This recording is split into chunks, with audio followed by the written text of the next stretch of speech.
Yo, welcome back. Episode 15, Paint to the Pit podcast. Of course, it's your boy Dwayne. We got Jay, Omega the Iota in the building. How y'all feeling today? Beautiful, man. Beautiful. Listen, It's a great week, man. man. MLB is back. We on the road to WrestleMania. We on the road to the NBA playoffs. So I feel like we gonna have so much fun, over these next few months on this pod discussing these topics. But speaking of being on the podcast, I thought a great opening topic was the rise of the athlete podcaster.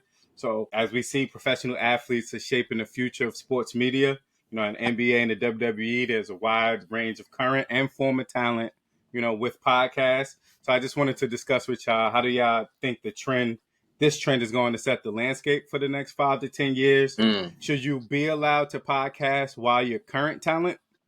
And then lastly, do you think this will help bridge the gap between what the sport was and where it's headed? And I'll kick this one off really because this was something that was really, really, really on my mind over the past couple of weeks, especially, with Paul George saying he was going to take a step back, just, to focus on ball. Obviously, you have Draymond Green, who's an active player who does his podcast. I'm sure there's a bunch of others, but I'm just going off the ones that I know off the top of my mind. And going to the WWE side of things, obviously you have Logan Paul, which, he had the podcast prior to him being a wrestler. And then you go to all of the older talent that's giving away the keys and the secrets. And I think, I like this trend because I think more so there's a lot of people that want to hear what the athlete got to say as opposed to the journalist, especially where we see, journalism heading in terms of popular media. There could be a lot of arguments, but hey, this one particular podcaster does this, or this person on ESPN whose show come on at 2:30 on Thursday, he does this. Like, we're not talking about them. We're talking about the guys like the Stephen A. Smiths, the First Takes, the FS1 shows, the First Things First, those shows that are big on the national platform. I just think I think it's great because I think it provides an alternative perspective, but also it gives players that much needed voice. I believe it was Derek Jeter a while ago that started like the Players Tribune or something like that. I think it was like with him where that started, where you start seeing athletes control their own narrative, and I really do think that's great. I think it's great to know what these people are thinking day in and day out, because I think that's where the media should get back to, or at least a balance. I understand the need for the debate, right? And who's better than who and who ranks over this person. I'm not here to say we should completely eliminate that because that's fun, right? It's entertainment. But I think also having those athletes that could be able to tell you a story. I remember when I was going into the locker room game 3, but we was going up against the Cavs, like to hear Paul Pierce and KG tell those stories, you start looking at it differently. To hear Mario Chalmers and Udonis Haslem tell those stories, I think it's great, but I don't think you should be able to do it as current talent. I think whenever you start losing, that's the easiest thing for people to point to, even if that's not the case. And even when you like, even Draymond Green, right after he stepped on or punched Yusuf Nurkic, to see him on the pod the next day or 2 days after, I just felt like it would have been a little easier for him just to take the time for himself. But then at the same time, I respected that as a man. Just come up, show your face. Don't go tuck your tail. Show your face. Come on, talk to us, because that's if we're talking real manhood stuff. That's man stuff. You did something wrong. You effed up. Don't stand on it, but stand up as a man and get in front of the camera. But that's just how I feel on it. I think like it's important that these athletes continue that way, but I don't think they should do it as current athletes or current talent. How you feeling about it, Jay? I'm for sure in a similar boat. I feel like I've always appreciated when it's the guys who are over and done with in their career and they moved on, and it's kind of like their life after NBA, right? Like, I can appreciate, like you said, the Paul Pierce and the Kevin Garnett's who are gonna come on a podcast and talk about their past years and their career and what they was doing, because those stories, like, I don't know, they just feel so much more impactful. You're going back to their time period of the NBA as opposed to, okay, I wonder what Paul George is going to say today on his podcast. Meanwhile, he's like mid-season or whatever team he's on, and he's talking about all of that. But it's like you can't really appreciate it in that sense, as opposed to, the older guys who done. like you're gonna look more forward to that. And then, like you said, I don't think that current NBA players should really, that should really be the focus for them, having these little weekly episodic things that they do. If anything, I feel like that should be something that they save for the summer, right? Because then we kind of talk about the NBA is lacking viewership and things like that. So what if they were to save that for their off season, right? They do that in the off season, and it's like you kind of keep the NBA more in the eye. You're not like, all right, well, it's downtime. Let's focus on baseball, or whatever else is on. You kind of give a little platform for extra viewership, which is what they seem to be complaining about. So Yeah, yeah, no, for I'm sure. in a similar boat for sure. 100%, 100%, bro. And it's like it like gives you that spotlight, right? I never would have really known about maybe Elijah Arenas or maybe Cayenne Anthony or maybe the Boozer twins or Hmm. maybe Matt Barnes twins. Like, so you even start learning about the future generations through these athlete podcasts, which I also think is great. Only thing I wanted to add in there. But how you feeling about this topic? 50, 50. Oh, want to hear way off P? That's old favorite pod. I'll go right there after Paul George got 2 points, 1 for 8. Started on. The hooper always like, damn man. And I feel 50 is more so because, of course, I hear the stories from the players I looked up to and things of that nature. Hmm. We was all watching it 40, 30, 20, things of that nature. But on the other side of it, it's more so like they be kind of gassing themselves. I'm not even gonna start on the play part of things. I'm gonna start with how the athletes be gassing themselves. Some of these guys come on there and act like us as fans wasn't watching the game and can't judge because we never had a highlight. Like we Yeah, ain't been watching for most of our life. So it's yeah, kind of weird to me that they be moving and talking like that. It's kind of awkward too because some of y'all be 7 points per game talking like yeah, we yeah. we know y'all was role players. Be role players talking crazy. He said these. That's They feel like they could talk crazy. Like stop. You Mm. played in, you had your moment, but that don't mean you know more than anybody else. Yes, some people are Joe Schmoes off the street. Hey, I'm one of them, but I watched the game. yeah. I watched the You game. watched, you played the game, you watched the game, you studied the game. All of those things, bro. All of those things. But the thing that separate us from them, they playing while we sitting here watching. Yeah, Or watching y'all fuck up. yeah. Part of was No, for watching. sure. We're legit watching all your mistakes as fans, as connoisseurs of the game. We are learning from y'all mistakes.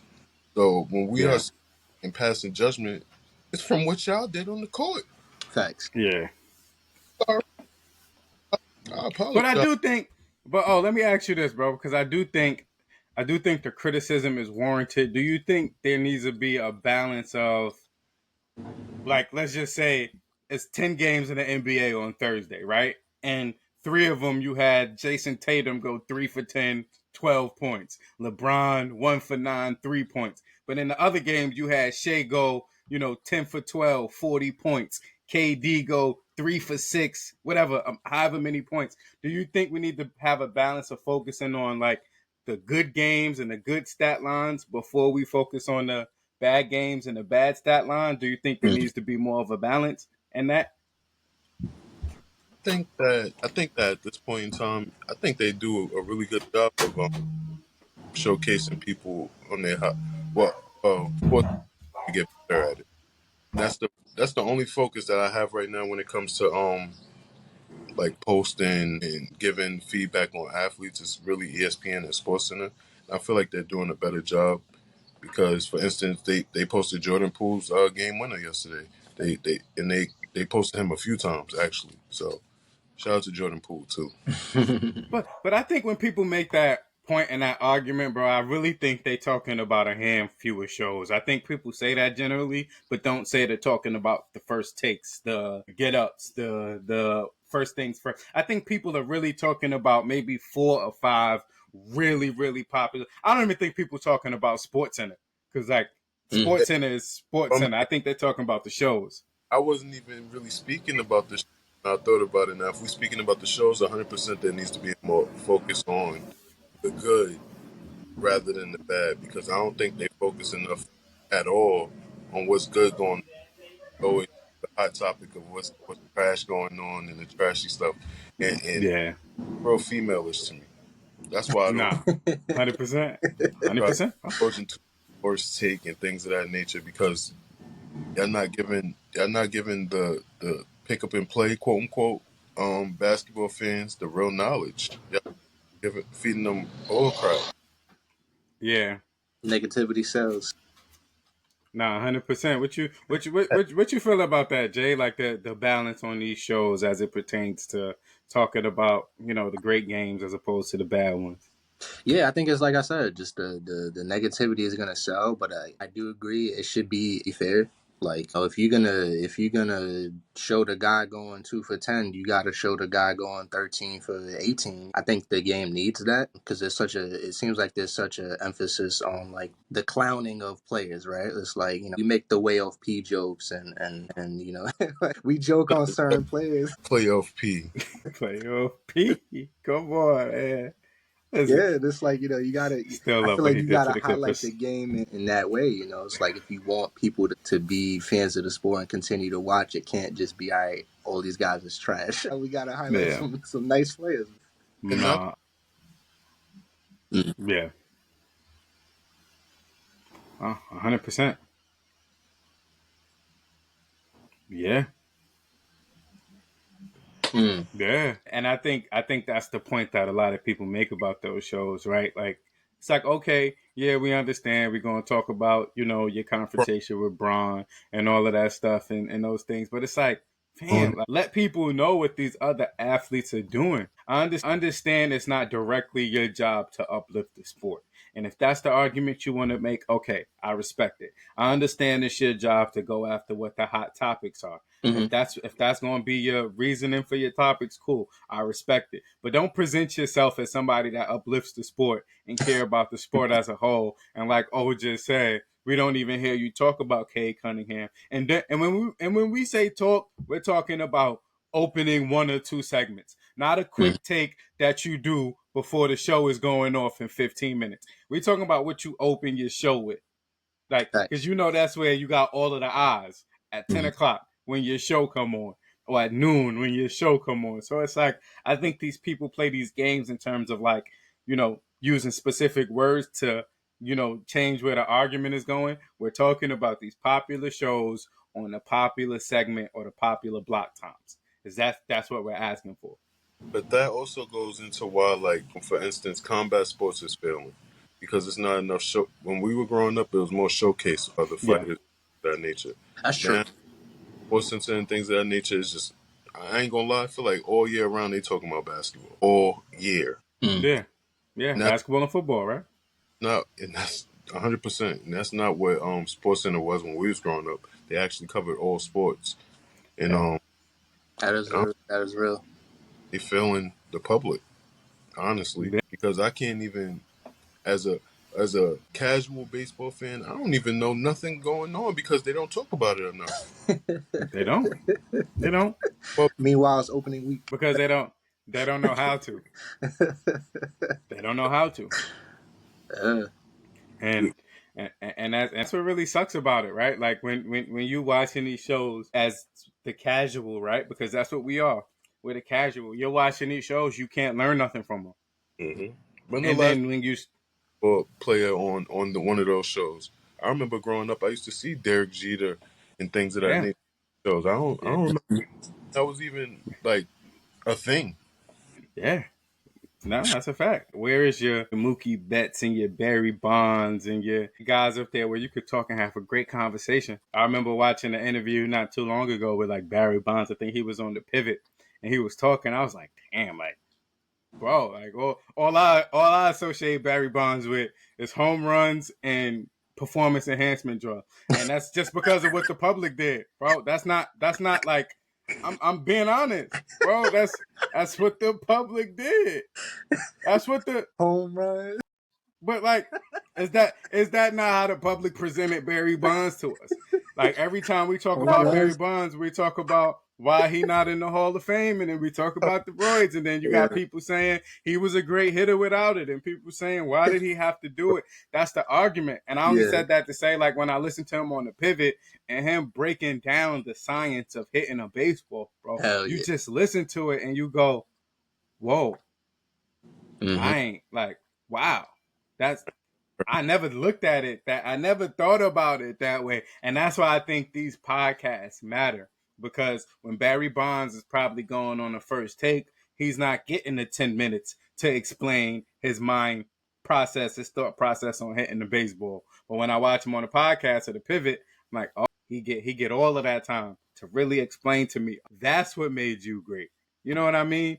That's why I think those things are important because it tells us more of a story and have us learning and understanding the game so that if we are going to judge these players, we could be like, yo, I watched Barry Bonds talk about how this is how he went through batting practice and this is how he thought about it. So, like, I'm judging you based off of a standard. I'm not judging Mm-hmm. you based off Mm-hmm. of what I feel like good or bad hitting is. And I understand times has changed. So I take that into account as well. But I think we got to find that great balance with everything, right? And I think moving right along, speaking of great balance and speaking of media and podcasters and athletes, a very, very popular topic, hot topic. During the Lakers Knicks game, LeBron James confronted Stephen A. Smith for his criticism towards Bronny James from what it has seen. Was LeBron James right or wrong in this situation? How much accountability do you think sports journalists or analysts should have? And how much responsibility do you think athletes have to handle the public opinion of others?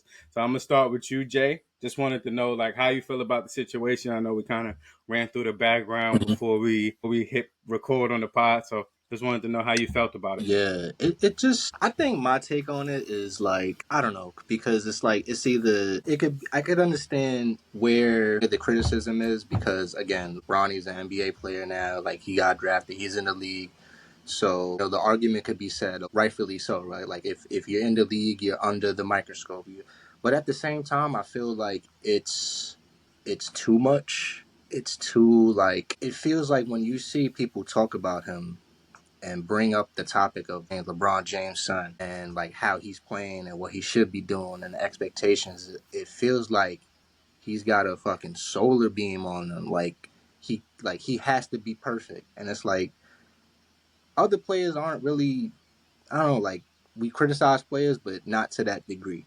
And I just don't get why. I mean I kinda know why, because obviously LeBron James' son, but it just it feel like it's too much and I think Stephen A. was in the wrong. It's just like why are we constantly criticizing this kid like to this degree? Like let him okay, he was what a second round pick, whatever. Like let him grow. Let him do what he do and then whatever happens in his career. If he don't make it, he don't make it. If he play well, he plays well. Like, it's like if he gets to that point where he plays well, we're gonna celebrate him. You know what I mean? If he's playing bad, we're gonna demean it. It's like there's no winning when it comes to that.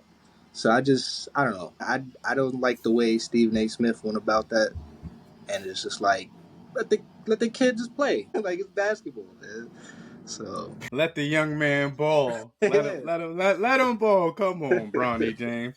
But yeah, no, definitely understand what you're saying. How you feeling about this topic? I know for the people.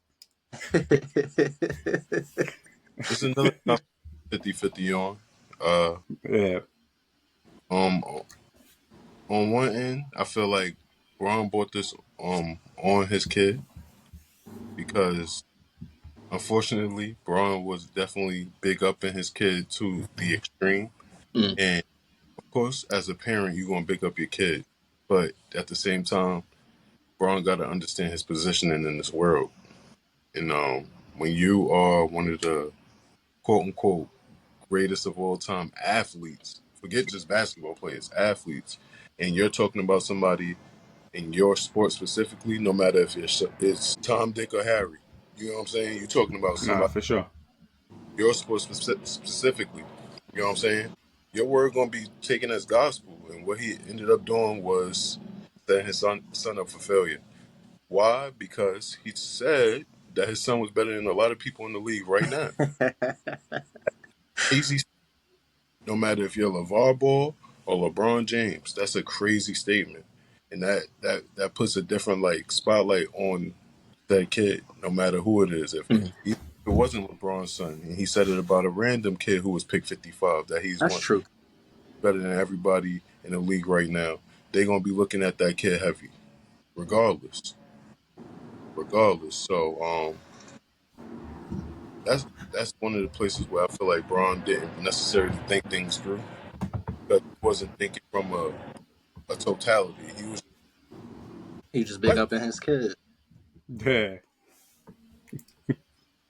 on Stephen A. point, he be tripping, but I don't think it was never like a personal disrespectful type of thing where Braun had to approach him in the way he did. But at the same time, if it was me, I would probably approach him. But that's me. I'm not LeBron James. There's also that. So again, You are a black father though. 100%. Mm. That's why I said I would Yeah. definitely 100%, especially if I felt like you was critiquing how I'm parenting my child. You bugging. Yeah.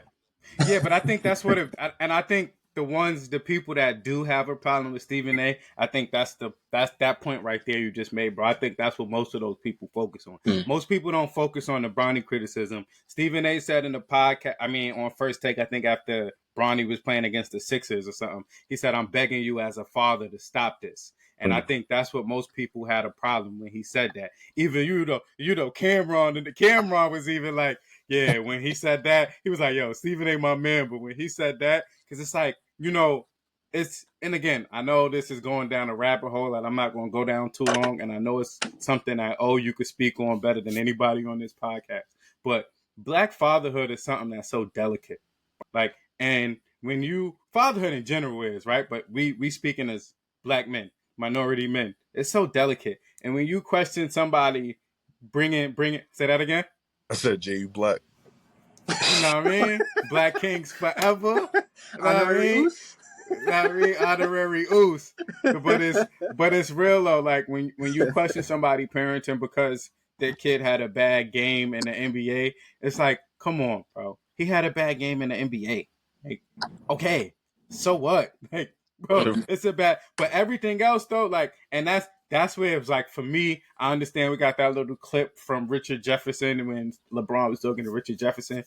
But again, that's 50-50 too, because it's nobody. But like LeBron is not obligated to come out and tell us what he said to Stephen A. or fully explain his feelings as a dad, because that's one thing I think we got to get away from too. Just making these black men and over explain themselves, like over just have to over and over. All right, this is why I did it. This is why I did it. This is what I meant. This is what I meant. Because there's masculinity that we should hold on to, especially when it comes to parenting our kids. And I'm not a dad yet, so that's why I said could speak on this much better than I can, or much clearer. But just from my understanding, just from being around black men who are fathers, there's a pride in that. Like you could talk to them about anything else, you could shit on them about anything else, about who they are as a person, whatever. But when you start talking about them as a father, they Mhm. take exception to that. And that's why I was like, I'm not bashing Stephen A. It's not like a cancel Stephen A. But it's like, yeah, come on, bro. Like we doing this just because he had a bad NBA game, bro. If it was one thing if it was like the day or two after Bronny got from the hospital and Braun was like, yeah, back to lifting them weights. Then I'll be like, all right, cool. I get why you would say, all right, come on, man. Come on, let's chill. But a bad game in the league is like, you know, come on. But again, that's if that's what Braun was mad at. I know there's confusion about what he was actually saying, but I don't think we can set that precedent of not being able to talk about athletes' kids, but I don't think we should talk about like their, because that's one thing that the media tried to do, not Stephen A, but the media tried to do that with LeVar Ball. And they tried to, in these interviews, get his kids to say bad things about him, give him misleading questions. And then, these kids, 14, 16, 18 at the time, where LeVar Ball was really like LeVar Ball. And it's like, you playing with black parents and you playing with black children, and just something about that when you express it that way. And maybe that's not what Stephen A meant, But that's what he said. So maybe clearing up what you said, cool, move on. But it's like, just don't question a black father in that situation. And he's a black father too. And his opening statement when he first started talking about it, that's what he said, right? As a black parent myself. So it's like, criticize Bronny. Although, if you look at picks 50 through 60, he's probably on par with everybody in that range. Like, like you don't go to pick 52 and 53 and then get to Bronny and see some drop off that make you go, whoa, why did they draft him there? Like, Right, right, I would right. even get it more if they, like, if he was the Dalton Connect pick, I'd be like, all right, cool. Like, that was 17. Like, you can't do that. Mm-hmm. But, like, he's on par with all of the bums that's 50 through 60, But they're bums now. And hopefully, in terms of NBA standards, not as men, not as humans, in terms of their production in the NBA, they're bums. But hopefully they get to the point where they're not. But just like we should give them that grace, we should give him that grace. Yeah, And 100% agree. if it happens, cool. If not, it is what it is. But I did wanna loop this up with our last NBA topic of the day because I do think all of these topics kind of go hand in hand in terms of how we're talking about the product on both ends. So we recently saw that Steph Curry became the first person to reach 4,000 threes in the NBA, which is crazy. LeBron became the first person Next level. to, have a combined 50K points regular season playoffs. And then we saw Jokic become the first person with a 30-20-20 game recently, which was just Yeah. another we got about like 14 15 games in the regular season. Oklahoma City and Cleveland clinched playoff berths already with respective leads in their conference. So with all of these kind of like great statistical performances, great teams separating themselves from the pack, why do y'all think the ratings or the view of the NBA kind of is where it is? And I know maybe we'll be touching on some points that we touched on from previous segments, but wanted to know why I think the ratings are with all of those great things that's going on in the league that I just named. Oh, mentioned Cade Cunningham earlier. Obviously, what we've been seeing from Victor Wembanyama before he got hurt. Houston about to be a playoff team. So we could go on and on all of the great things happening in the league. But I wanted to start with you, Oh. Why do you feel like ratings are down? Is it a ring culture thing? Do we care too much about the playoffs and not enough about the regular season? Just wanted to know your thoughts on that and like what changes or tweaks you would make to kind of try to enhance it. I feel like currently with the NBA, out of all the sports leagues, the NBA is the one that lacks identity the most. Mm. I feel like with the NBA, there's been a lot of fluctuation in rule changes and thoughts on the All Star game and things of that nature. Teams moving from one city to the next, then cities being left out once teams move and things of that nature. There's so much going on with the NBA that they are not giving themselves a chance to become stable again. Honestly, I think one thing I could say that the NBA had in the '90s, which was quote unquote the second coming of the golden era, um, was that it has stability. That's the one thing I can say about it. You knew it was a physical league. You knew everybody was grown hoop, and it was going to be physical games, defense being played, picks. You know what the game was, hand checking, things of that nature. Mm-hmm. Right? You don't know what the rules are with the league. Some games they calling travels, other games they not calling travels. In some games they calling hard fouls. In the next game they're not calling hard fouls. Some people are teching people up for hanging on the rim, other people are not teching people up for hanging on the rim. It's just too much going. It's they need to get it together as a league, especially with the officials, because the officials are trash, and they outdated and trash. That's why so many texts being thrown around and things of that nature for stupidness. These are old men still refing the game from 30 years ago. Get these guys out of here. We need, we need youthful refs so that the league could gain. Starts with the officiating, honestly, and the officiating is so trash. Then we reviewing everything like we playing football now. Trash. It's too much reviewing of everything. Like I can't deal with it. I watch basketball like it's basketball. If I want to watch niggas review everything part of my language, I watch football. I watch football more. Yeah. Like It's only 12 minutes in the quarters. Let's get it done. Let's hoop. The ref said it's a three. It's a three. Damn it. Sound like Jay Office. But see when that's for that title when you see that replay view on Sports Center and that toe on the line, you're gonna be like, oh, come on, son. Yo, my team would have been champions. Yo, imagine if that Kevin Durant shot wasn't replayed. God. Oh God. Let that be a three. It had a real city. Excuse me. God. The Nah, 50 that's funny. crowd. The The city league was would be a different world right now. That's word. real. That's We had really real. we settled, but we had the party for the liberty. 100%, bro. But I think what O said was spot on because it's kind of where my mind was.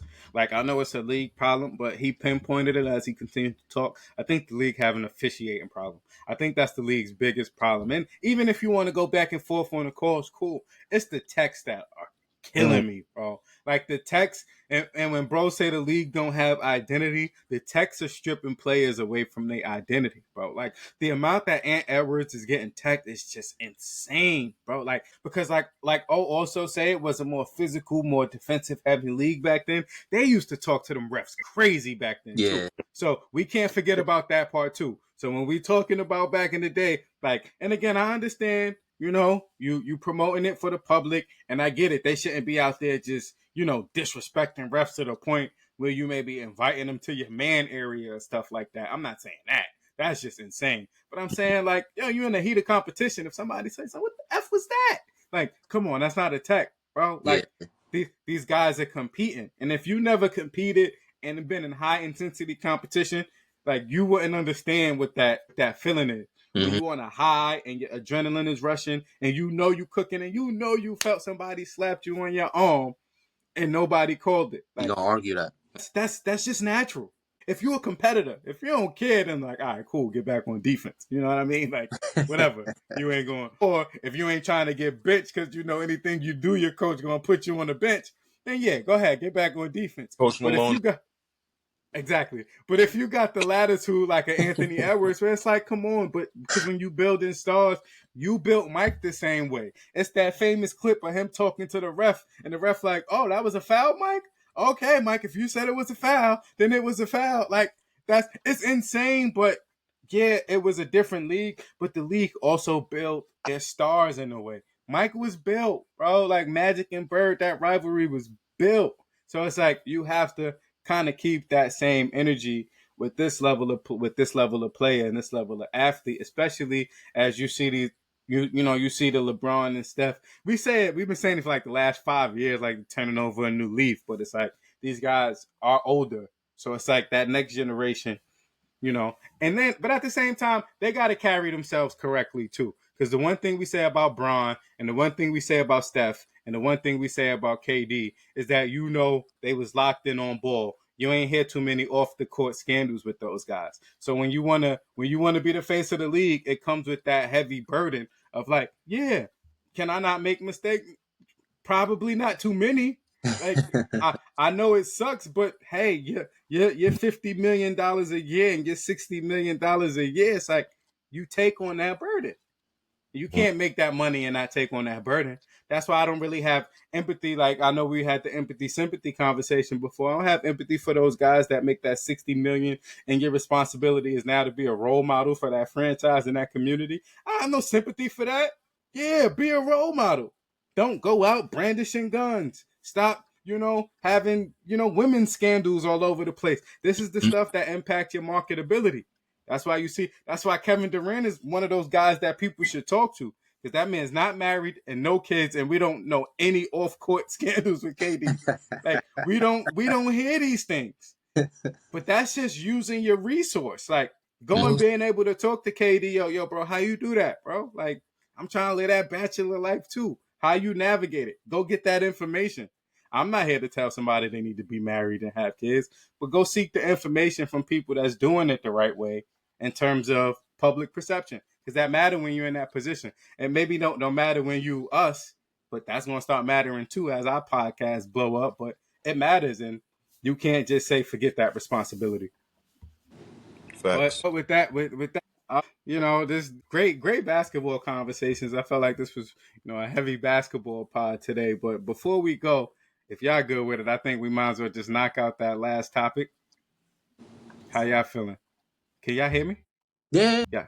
All right, cool. So let's knock out that last topic. Obviously, you see I got the OTC shirt on today. I'm not getting that YTC shirt. Y'all not just going to keep taking my money just because y'all think it's cool to take my money. But at MSG this past Monday, and an amazing steel cage match. But I'm not surprised when there's Seth Rollins involved. But an amazing steel cage match between Seth Rollins and CM Punk saw Roman Reigns towards the end of the match come out, interfere, drag Seth Rollins out of the cage, which ultimately meant that Seth Rollins wins that match for whatever that means moving down the line. And beats the hell out of CM Punk. Beats the hell out of Seth Rollins, curb stomps him like he did to him. And then as Paul Heyman was kind of, trying to hold on to CM Punk and console CM Punk, Roman Reigns took a look in the ring like, oh, this is what we doing too. Hopped in the ring, beat on CM Punk, and established himself as still the tribal chief, the original, tribal chief. So starting with you, Jay. How you feeling about that emphatic return, and how you feel about what it looks like? I don't know if it's been confirmed since we recording this pod, but it looks like it's going to be Seth Rollins versus Roman Reigns versus CM Punk triple threat match at WrestleMania. What you feeling about the return? What you feeling about the potential match? And then tell me, I want you to speculate if and how that Paul Heyman favor will come to play in this scenario. Sure. Triple threats. I'm not opposed to it. I will say that. I'm not opposed to it. I think I just need a little bit more build up, and I know that's hard to say when we're really not that far from the WrestleMania. Like less than a But month, right? yeah, like barely a few weeks. My whole thought process first before any of that is just I just hope that they make this like a weekly thing that they're doing. So it's like, okay, the triple threat match sounds great. I love the names involved. I love the potential that they're the things that they could do with Paul Heyman. But I just want them to kind of give us more, like give us more on the weekly episodes. Whether you're gonna do this on Monday Night Raw or you're gonna save it for SmackDown, give us something that's gonna be like, yo, like I can't wait for this match, because I feel like that's what's kind of lacking right now. Like there's a lot of trying to build up certain matches, and I kind of notice it's leaving other matches to get thrown under the rug, and it's like, oh, we haven't really heard much. So I just want them to give us like a spectacle, like give us something that's like once we get to WrestleMania, that before the match even starts, you're gonna get that promo package, and it's gonna run through the Yeah. whole story with the music, like they always do. So I'm looking forward to it, but I do just want that thrown in there. I just want the build up to match, the level of superstardom that we're seeing, right?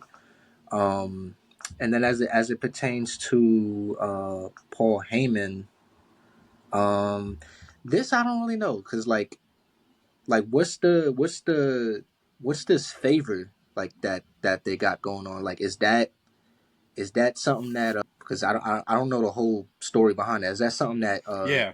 Paul Heyman is So requesting from CM Punk? no. So when they was doing the whole War Games, remember Roman and them Right, needed another partner. Nobody wanted to team right. with them. Remember, they needed another partner. So when CM Punk teamed up, we found out the reason that he teamed up was for Paul Heyman, and he said he did it as a favor for Paul Heyman, and Paul Heyman will owe him a favor. Mm, Yeah, damn. So, so that maybe this is just a setup for like a Roman CM Punk thing, but then it's like that's I don't know. I don't know how I feel about that yet. I can't give my full opinion. I think it's just something I need to see. you gotta see But more promos. Yeah, yeah. I gotta see a little more. Because I mean, a Roman CM Punk feud wouldn't be bad. I just want them to, like I said, I think it's just gotta be more build up. That's it. yeah. No, 100%. Just like the to kind of add to it, like I. I'm just not the biggest fan of WrestleMania triple threat matches, bro. I just never been. Like, and don't get me wrong, that Gunther, Drew McIntyre, Sheamus one from a few years ago was That was cool. fire. That was Probably cool. amongst one of my favorite triple threat WrestleMania matches. I'm just not a fan of them because to me, in my mind, you just putting names on the paper just because those names are gonna sell. There's really no story there. I feel like that WWE had a chance to really, really revamp this Seth Rollins Roman Reigns storyline a few times, and I just always felt like they dropped the ball. Like even when Roman Reigns first became the tribal chief, and then he beat the hell out of Seth Rollins that one event. I forgot which match that was, but I don't know. Remember Mm, that they were supposed to fight, and the Seth Rollins came out with the Shield music, and then Roman yeah. Reigns left the ring, and then that was kind of the end of that. And then Seth kind of came back around for the Cody feud Mm. last WrestleMania season. I feel like it's so much history there, but they not tapping into it well enough. Maybe it's because they know we know that history too well. But it's like when people got history, you got to tap into it, bro. I don't care if it's in the most subtle ways. You just got to continue to tap into it. And but besides that, I don't really care for it, to be honest. I feel like I want to. There's better things I could see from all three. Even if you would have just gave me Seth and CM Punk again at Mania, that would have been fine for me. Found something else to do with Roman. But in a triple threat, like you said, there's no build up, and then like, who cares who wins that match? Damn, yo, this would be a big victory for Roman. I mean, if Seth get this, not me, he might be next to fight Be up Cody. next. I mean, look at that match like that. So it's like, I don't know, star power gonna be through the roof. I think the favor's gonna come out. Maybe I know I sent y'all that. I'm just gonna speculate here, but just because I don't care about that match. But I'm gonna speculate that favor might be Braun Breaker related. Remember, I sent y'all that article. Mm, Paul Heyman managing and doing things, yeah. behind the scenes for Braun Breaker. So I'm just going to throw that out there. I wouldn't bet on it, but I just want to speculate that may be what happens, just to see where that favor comes into play. But I don't really care about that match right now. But like you said, Jay, like you said, promo, if they start, promo comes, I'm like, oh, this is why I need That to see shit that match. matters, Then man. I change my mind. But, Yeah. and again, that's what a lot of things, of course, we do a pod. So we got to prematurely, give an opinion on where the story is because we do a pod. But of Hmm. course, everything if we waited to every story ended to do a pod, then we'd never do a pod. You know what I mean? Everything gonna be it'll be, fine. it'll be one pod every year after WrestleMania. So, but how you feeling about it? Oh, I think I think the only reason this triple threat is coming along is because they didn't expect Jey Uso to get so lit. So it okay. so Okay. it threw off CM Punk's main event. And CM Mm. Punk, honestly, being that he's CM Punk, he ain't had no problem with it for real. He's like, it's whatever. You know what I'm Yeah. saying? CM Punk's a good person, so I really feel like he told them that it's Jey Uso time. Like, Mm. That's yeah, give fine. him a shot. It's funny. It's funny that you said that, bro. Because I was watching Jey Uso I was reading about Jey Uso being on the pod, and he was like, he didn't find out to the day of that he was winning like the Rumble. He's like, the way it happened is they call everybody, and then it's just the final four that's in the room. And then when they was in the final four, he found out the day of that he was gonna Damn. win it, and he was like, "Oh, me." Word. He was like, "Oh, that's Yeah. fine." I just wanted to share that story because I read it somewhere. My fault. I really think CM Punk gave him his flowers, and also because he's still young, he need that, and I Yeah. think Punk understand. If anybody understands, it's gonna be CM Punk because he loved wrestling just as much as any of us. You know what I'm saying? He always going, especially Usos. He was watching them since they first got into WWE. So to be a person that could watch one of them grow into a main eventer and a champion, I think I really think he gave him that one. That's why Yeah, he break had. that down for me though. I'll break that down for us because you were saying it's the Jey Uso thing, but Jey Uso was like the Raw way, and it seemed like CM Punk been chasing the Cody way for a minute. So break that down. I think that CM Punk was gonna settle this year and go after Gunther belt, Okay. the belt, but because obviously Cody's storyline is much larger than what it is. You know what I'm saying? Yeah, Much yeah, no, for sure. than just inserting CM Punk. CM Punk would need a larger build up than just an insert. But yeah, I think he was gonna settle and go after Gunther belt. Yeah,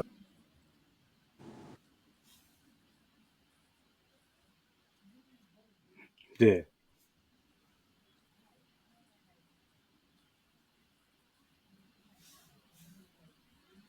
Mhm.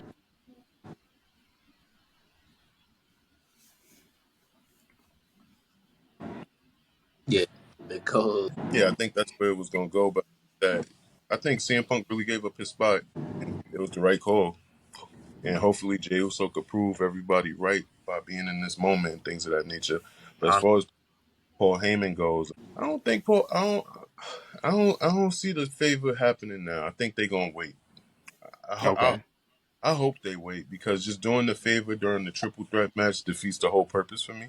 I think it should be a more meaningful moment for the favor, like when him and John Cena end up beefing again before the whatever. I think Yeah. they I think they're gonna end up beefing again, and I think that's when the favor will come into play of some sort. And Okay. then that's when it'll build up to Rock versus Roman next year. So you got Cena taking the belt from Cody. I from Cody. I don't for some reason I don't think it happens now, but I don't see no other way it happens. Honestly, like it doesn't make any other sense because for them to wait any longer, it takes away from John Cena's quote unquote last hurrah. Yeah. So I think he needs to get the belt now. If he was to make it like a last hurrah until next WrestleMania, then he would be getting the belt in SummerSlam, which would be perfect. If they trying to Yeah. this last year, then he gets it. He gets it at WrestleMania. Unfortunately for Cody. No, 100%. That's why I think it's exciting times. Like this road to WrestleMania when you're less than a month away and you're really a diehard wrestling fan, you start getting goosebumps. You start getting excited. You be hoping the weeks speed up. Same thing. Same thing with the NBA. If you're really a diehard NBA fan, as you start getting the playoffs and you're like, oh, 14 games left, 13 games left, we getting there. Them goosebumps start happening. So it's a great time to be a fan of both of the sports that we talk about. And as always, before we get out of here, final segment, shout outs from the paint to the pit, where we each shout out someone or something from both the WWE and the NBA that either impressed us or let us down. So starting with you, what we Who doing? letting Shout us outs, down? paint to the pit, WWE, NBA. Talk to me. Oh, with me. Something that I was disappointed in recently was Undertaker. I went to NXT and Undertaker didn't even have his the noise, the doom. He didn't even have that noise happen. And then he just came out to the American Badass song, all regular. He ain't a motorcycle, He said, "I'm like done with that shit." was No, he did. He did say that though. All jokes aside, I Oh, he did see did? him on the pod. I think he on his podcast he had said that's the character he wants to protect. So you probably won't see him coming out full dead man Oh wow. anymore. It'll probably be a gong or two than American Badass. And then nobody want to watch that for 30. Bro, you would have took a nap. Undertaker old. Them knees and hips ain't the same. Pause. You would have went to sleep at NXT, bro. also shout out to Moose. Man, Moose had a good match. Nah, shout out to Shout out to Moose, man. Moose. Shout Shout out out to And to Moose. Moose. on the NBA side, who I want to shout out on the NBA side, man. I gotta shout out Jokic MVP for time MVP man on the earth. Nah, that's not happening. Shout out to Jokic though, because it's another historic season. But we know that we know that young bull from Canada that play at Oklahoma City. He gonna swipe that. He gonna swipe that. But you know, go for the white man. Yeah. Nah, that's a fact. I gotta play devil's advocate. So pay to the pit, Jay. Talk to me. What we shouting out? I got two shout outs for WWE. First and foremost, just shout out Street Profits. I think the Street Shout out Profits to the Street gotta get Profits. they due, man. It's they finally got their tag titles.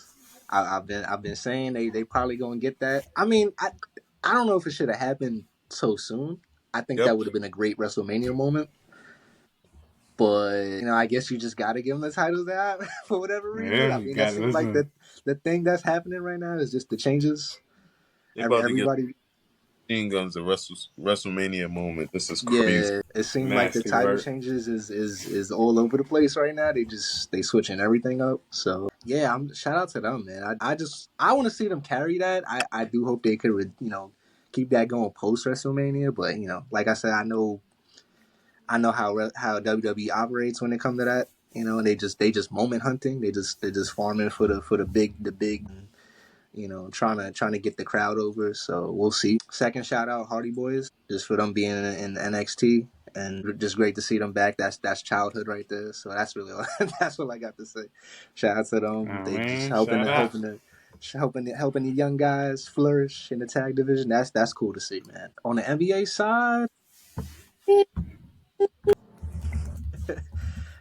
side, man, it's it's hard to overlook that Steph He's Curry milestone, man. Yeah, It's hard man. to overlook that. Like 4,000 threes is alien activity, man. It'd be hard to say we'll see that again. I don't know. I mean, the league is has been a 3-point lead for a while, so it could be, Oof. but it just that man, yeah, he's not from this planet. He's not at all. So That's a fact. shout out to the chef, man. Jay think Shout outs. Jay think he's slick. He gonna shout out the Hardy Boys, Mount Rushmore head ass. Yeah.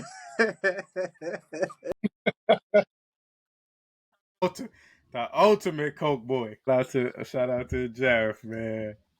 Ultimate Coke boy. For me, shout outs for Pain to the Pit, where we're looking at WWE. Women History Month, I want to shout out Bianca Belair. I saw her on Mm. at some point this week. I don't remember the exact date, but just to see her get that opportunity, get that spotlight, I think she's on the road to being the GOAT black diva, black female superstar. I think she's directly on that path.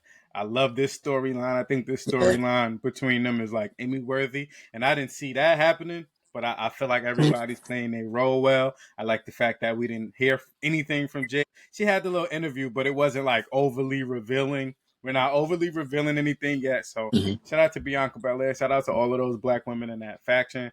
Shout out to shout out to what they're doing in the WWE. Shout out to all of the women on History Month. And then moving on to the NBA. I don't know where to start, man. Like 30-20-20 is crazy. Like I'm not gonna get here like obviously as a Lakers fan, you have your animosity towards the Nuggets because of what they've represented to us these last few postseasons. But 30-20-20 is crazy, bro. Like and when we care enough about that Bronny's averaging 0.3 points and 0.4 rebounds and 0.6 assists, open your show with Nikola Jokic dropping 30-20-20, bro.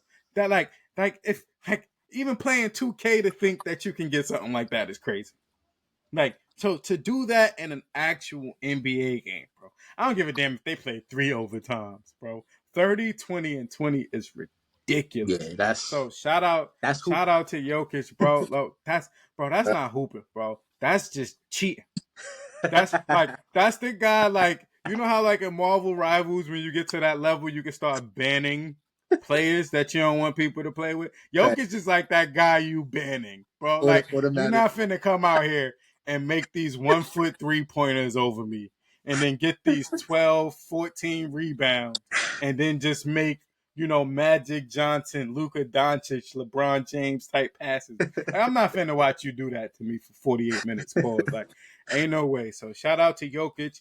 I know the accolades ain't there yet, nowhere near there, but like in terms of skill, bro, like how can you not put him up there amongst the best? I won't call him the GOAT in terms of accolades and accomplishments, because obviously that's still gonna be Cap and you got Wilt and those guys, but 30-20-20, bro. That's not something I want people ever to think is just Four something times. that you You like can't that's replicate that.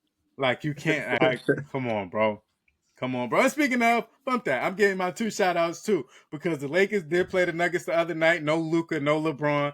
We did lose that game. But Austin Reeves and Dalton Connect both had over 30. The Nuggets don't play no defense. They played zero. Everybody was there for them too. And they let them two white boys go for 30. I should have shouted them out, but 30-20-20 is Alex more Starr impressive. had on them yesterday. No defense. Huh? Alex Starr had 30 on them yesterday. Yeah. Damn. They don't play defense, bro. Like that's not the Nugget team that I used to be afraid of. But I just leave it at that because that Nugget team I used to be afraid of got timely stops and they were able to get stops. But again, it's regular season.